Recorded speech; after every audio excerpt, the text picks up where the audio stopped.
everybody. Jeff Cowan here from Jeff Cowan's Pro Talk, and I'm back with a new edition of my podcast entitled Write Service, Write Your Own Paycheck, The Path to Making Over $100,000 a Year when writing service in the automotive industry. You know, at this very recording, 20%, as a matter of fact, it's now over 20% of you are doing just that, making over $100,000 a year when writing service. But that means that 80% of you are not, so what are we going to do about that? Well, I think the first and smartest step you could make is to keep listening to me, watching the podcast, because I can promise you that I will give you the tips, the techniques, the word tracks, the processes that you need to get yourself in that $100,000 a year club, and it's a fun club to be in. Now, I'm coming to you today with what I think is a great message. We've got a great opportunity, and in this message I'm talking primarily to business managers, service managers, business owners, and the like. Now is the best time to get the best. Very timely message here.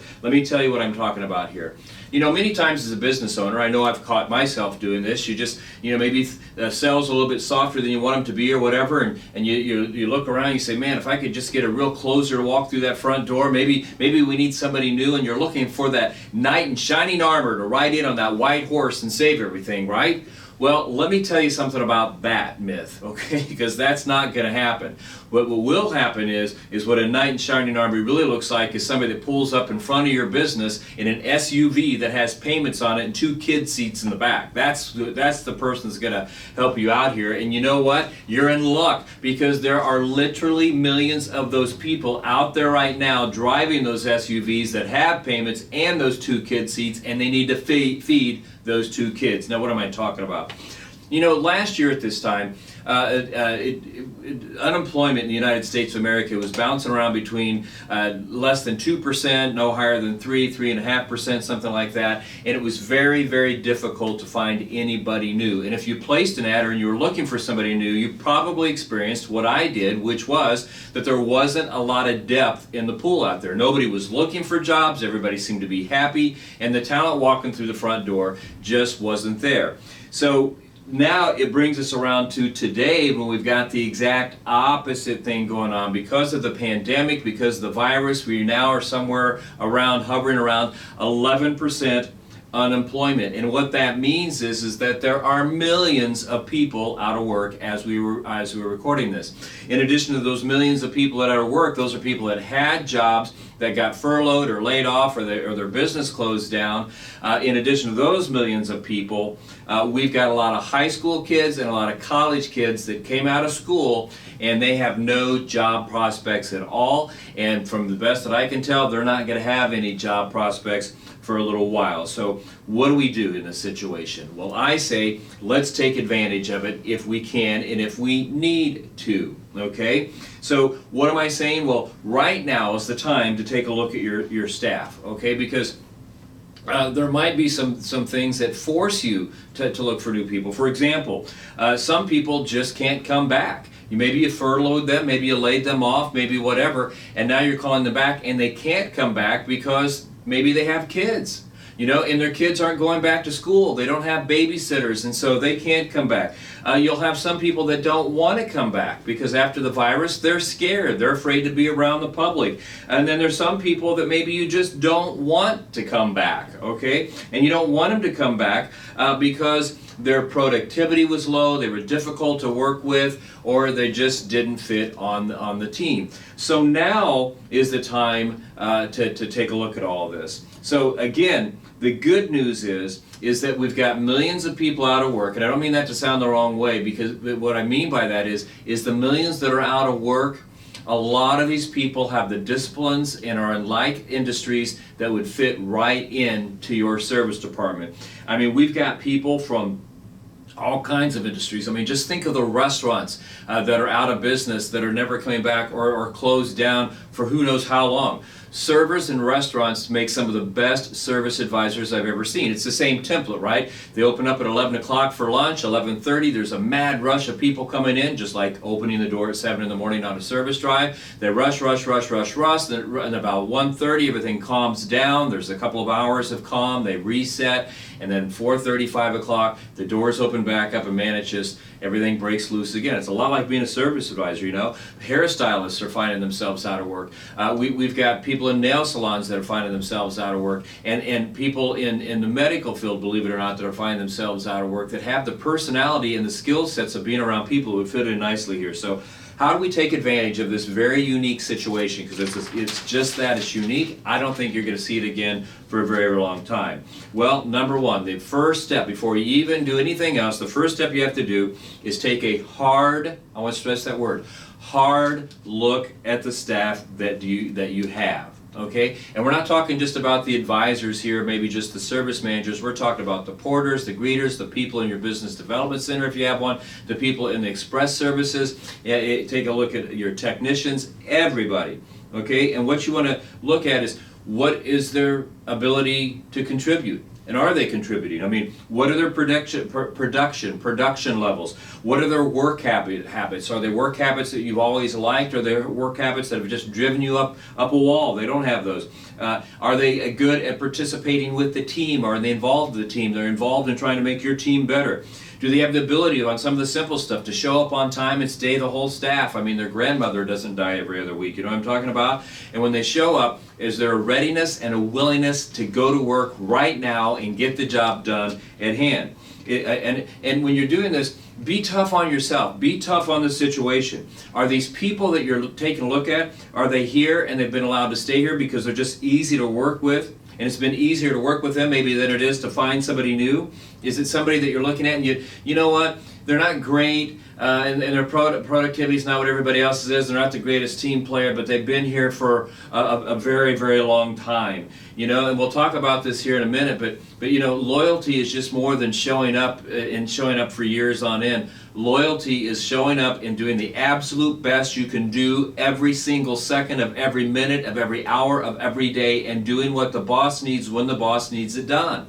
You know what I mean? So how long they've been there, I'd be careful with that. And then are they hanging around because you've got a personal relationship with them? Maybe they're your fishing buddy or your drinking buddy, or they're somebody that used to babysit your kids or something like that. I mean, these aren't necessarily reasons to keep somebody around that's not a team player, that doesn't produce, that doesn't contribute, that doesn't get the job done.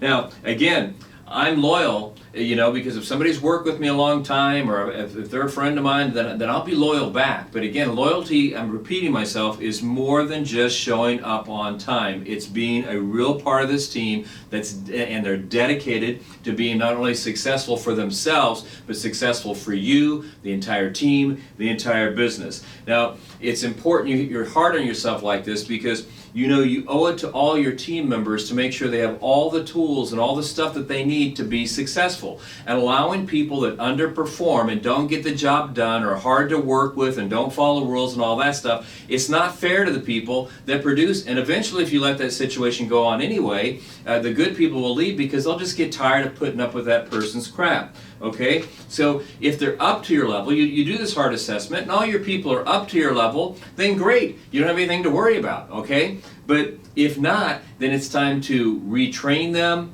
It's time to reassign them to another position in your business, or it's time to replace them. And let's focus on that last one right there, replacing, because again, with what's going on, this is extremely unique situation. We've got millions of people out of work that are looking for work. They want to come to work. They're willing to get the job done, and many of them have the skill sets that you're looking for and need. All right, so that was step number one. We're going to take a hard look at our staff. Step number two, place an ad. Now, even if you do this assessment and you feel like you really don't need to replace anybody, you really don't feel like you need anybody, place the ad anyway. You never know who's going to respond to that ad. And ads are cheap, okay? I mean, you just never know. I remember back in 2008, for example, when the recession hit, I really didn't need a salesperson. But I sit there and I did the same thing that I'm discussing right here. And I thought, you know what? Why wouldn't I place an ad? It's cheap. I mean, I might have the best salesperson on the planet walk through the front door, and that couldn't be a bad thing. Let's just kind of see what's out there. And it was one of the smartest things I did, because there was a young lady that showed up, and she needed a job for all the reasons we've stated. She had kids at home, she had bills, she hadn't been working for a while. She showed up, and she was a closer, she is a closer, and she's done a great job ever since. Been with me a long time. You just never know who's going to show up. So sometimes, you know, it's worth placing the ad just to see what's out there, and there's a lot of people out there right now. So step 2, place an ad. Step 3, let's face it, we've got a bad rap here in the auto industry. I mean, how many people have you gone to see their new baby and they've looked back at you after you've told them, hey, your baby's beautiful, and they said, yep, I'm proud of this one. They're going to grow up to be a service advisor. Or, you know what, I'm proud of this one. If I do things right, they'll be a service manager at a local service center here one day. I'll guarantee it. How many people you ever heard say that? I'm going to guess none, 0. Why? Because we've got a bad rap. And, you know, even my mom, I mean, the career that I've had in the auto industry, she's still mad at me and thinks that I'm going to go and burn in hell for eternity because for a short period of time I sold cars. You know what I mean? I mean, it's unbelievable, right? The reputation we have. So where I'm going with this is since we know, step 3, since we know we've got a bad reputation, when you place the ads, and I'm going to do another podcast on how to write an ad, by the way, but here's a tip and a little bit of insight where I'm going with that. When you place an ad, don't place an ad like everybody else does, telling everybody what you need from them, okay? Because we've got a bad rep in the auto industry. We got to sell people on the auto industry. So instead, write your ads from the mindset, here's what I have to offer to you. Here's what we can do for you. Here's the lifestyle we can provide for you. Here's what we have for you. Okay, so recognize that we're going to have to sell some people, and the way you're going to do that is when you write the ads, don't tell them what you're looking for, tell them what you have to give to them. How are you going to make their life better and improve their lifestyle? Step number 4, you're going to have to be flexible in your offer. Now, when you place this ad with what's going on out there, you're going to have a lot more diverse group to pull from. You're going to have people from all walks of life show up. And they're gonna need different things, and for some of these people it's not going to be all about the money either. So be flexible and be creative, and let me give you an idea what I'm talking about. I remember one time I was working with a dealership and we were trying to help them find a service advisor, right? We found this perfect candidate. This lady walked in and you just knew that if you worked with her a little bit and you had strong processes, which this place did, and you had the training, this is somebody that was going to be a producer, right? But the problem she had is when she learned the hours, it was almost a deal breaker because she had 2 kids and she didn't have anybody to get them off the bus. She could get them to school in the morning and be to the job site at 10 till 7 or help open the store, but when her kids got off the bus around 3 o'clock in the afternoon, she had nobody to get them off the bus. So, in talking to her, we quickly realized that one of the benefits that was being offered was insurance through the service department, through the car dealership, right? Well, she didn't need that insurance. She didn't need that insurance because she was married and she was already on her husband's plan. So what we did, being creative and being flexible, we took the resources that we would have put into buying that insurance for her, and we flipped it around and we gave it to her an income so she could hire somebody to be at her house every day when her kids get off the bus and sit there with them for 3 or 4 hours until she got home to take over or her husband got home. So being flexible sometimes, I mean, because, you know, we almost missed this lady because nobody's really listening to her, and it just hit me. And I'm gonna sound a little pretentious here because I'm the one that came up with the idea. I said, I took the manager of the room, I said, what about if we took the insurance that she doesn't need and we applied that same amount of money in income for her so she could get a babysitter worked out for everybody. So be prepared to be flexible. You're going to have a much broader and more diverse crowd walking through that front door you probably ever had. Step number 5, don't think about just your needs in your department. Think about other departments and what they may or may or not need. Now, what do I mean here? I'll never forget that I placed an ad one time needing salespeople, and a lady walked through the front door, and actually this was like 2009 through 2010, and there were still, from the recession, a lot of people out of work. And I had placed another ad for salespeople. I needed one that time. Well, this lady hadn't been out of work for over 6 months, shows up, and I quickly knew, within 2 or 3 minutes that she did not have the personality and the skill set, and I really didn't think I could teach her the skill set to be a great salesperson. But what I did notice in looking over her resume is that she was a certified public accountant. I needed a bookkeeper. So I ran an ad for a salesperson, and I ended up with a bookkeeper, and not only a bookkeeper, but a great bookkeeper that stayed with me for over 8 years, and she only left because she ended up getting married. She was single at the time. She ended up getting married and getting pregnant, and she decided she wanted to be a mom, which is great. I encourage that. So that was great.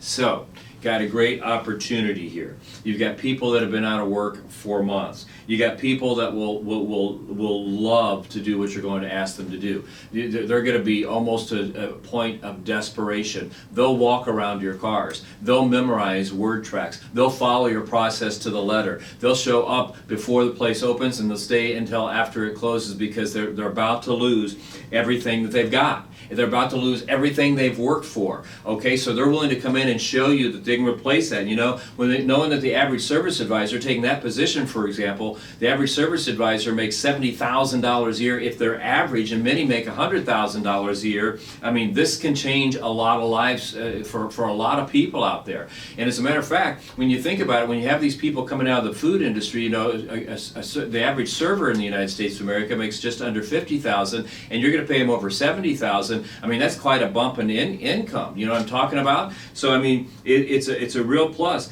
And again, repeating myself, with them coming out of those industries, they're going to be used to working hard, and they're going to have the skill set that you need, and they will do the very things that your people may be refusing to do right now, don't want to do, have never done it, you have to fight them on every day, or can't do. So it's great. So I'm not suggesting with this podcast, by the way, that you go out and you buy an axe and just start whacking off heads and firing people for no reason at all. You got to sit down, you got to take a hard look at what you got, because right now is a great time to get great employees. You know what I mean? I mean, right now is a great time to upgrade your staff. Right now is a great time to add to your staff, because these people are out there, they want to work, they can work, they're teachable, they're pliable, and it's a great chance. And failure to do so, to me, is to miss a great opportunity. This is not going to be repeated very, very much, you know. So don't go, if you need people looking for your knight in shining armor, that stuff only happens in fairy tales. But by acting right now and placing those ads and bringing in these people, you just may end up with a fairy tale ending, the fairy tale ending you're looking for anyway.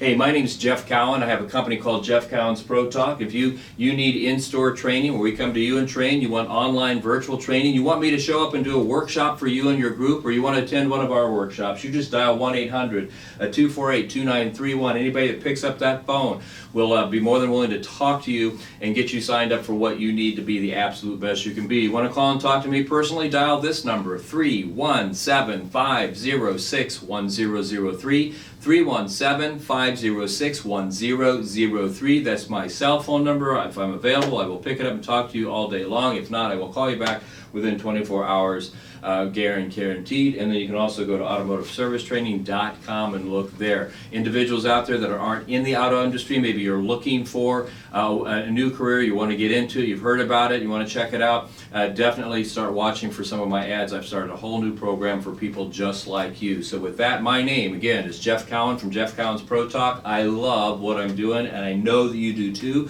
or you wouldn't be watching this podcast. I want you to come back next week, because I'm going to have another great message for you. But between now and then, go out and make the most of your day. Live life, get excited, and make somebody else's day better, because that's exactly what I'm going to do. God bless you all. See you soon.